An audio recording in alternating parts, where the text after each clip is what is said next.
Today we have a Sunday at Leap with a very cool guest, the rock star of the new spirituality, Deepak Chopra, who is he's in Europe speaking in a few different cities, but he's made a stop over in London and kind enough to join us and a bunch of the Leap Anywhere crowd at Borders Books. We have also the Woodland Trust. I'm Carl Mitchell. I'm the Development Director for the Woodland Trust, the UK's leading woodland conservation charity. We feel trees themselves are so inspiring and amazing, and it feels really fitting that we should give a dedication to Deepak this afternoon. My name is Malcolm Scoville again. I'm one of the founders and the chief leapster of leapanywhere.com, which is a social network that launched this summer, which is all about having a good time, doing things that benefit good causes. So our guest needs very little introduction. He's recognized by Time magazine as one of the 100 most influential people of our time. He's a friend and spiritual mentor of many of the world's most inspirational people. So distinguished guests, ladies and gentlemen, I present you with Deepak Chopra. What do you want to talk about? We are part of one consciousness at the deepest level. Call it God's consciousness or whatever.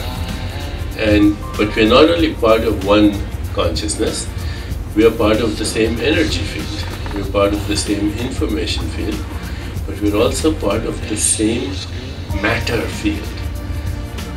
We're members of one body. Non-local consciousness is that level of consciousness where even a flicker of a thought ripples across the whole universe.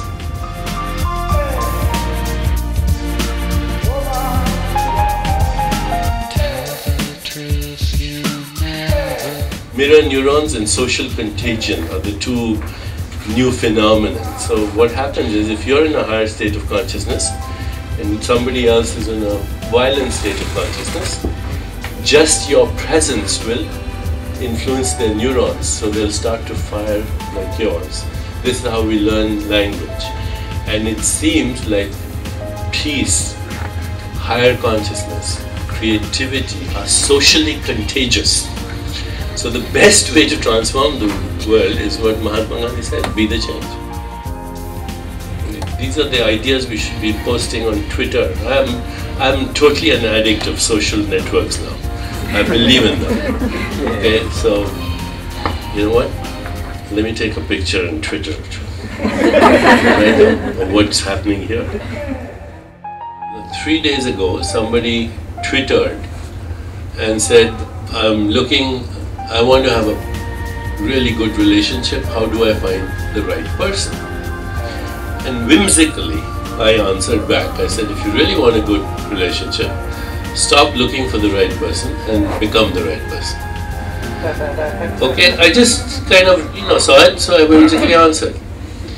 Within 3 minutes, of course, it went to my Twitter base, which is 106,000 people, but then they retweeted, and in 15 minutes, 3.5 million people had repeated that one idea: stop looking for the right person and become the right person. That's powerful. What makes you laugh? A good joke. You want to hear one? So this guy goes to hell, and the devil is showing him around. He sees this 98-year-old codger with a 23-year-old girl on his lap. He said, that doesn't look like hell to me. The devil says, it is, for the girl. What's the next thing we can do? And that's, I think, something that you're doing very effectively here in LEAP, because you're identifying all the people who are doing good in the world, and you're in a way matching people's passion to what they're doing. What's the Start Fund? We set it up in 1996. It basically helps people that have creative and innovative ideas in the field of healthcare and or environment, community work. So Tagore was India's Shakespeare. He was India's Rumi. So identity, and I'm Muslim, and I'm a Jain, and I'm a Christian, I'm a communist, I'm a capitalist. These are very egocentric identities. So we have to, from a Tagore point of view, move or make a leap from this egocentric identity to eco-centric identity. And the eco means relationship. We are all related. Just look at this room, the color of the skin and how many varieties we have here. When you bring together people with a common passion, but you bring what they have to offer, their music, their food, their culture, their fashions, their poetry, their art, then you have something very original, and that's the only way we'll have peace. The possibility of stepping into a high plane is quite real for everyone. It requires no force or effort or sacrifice. That's what LEAP is about.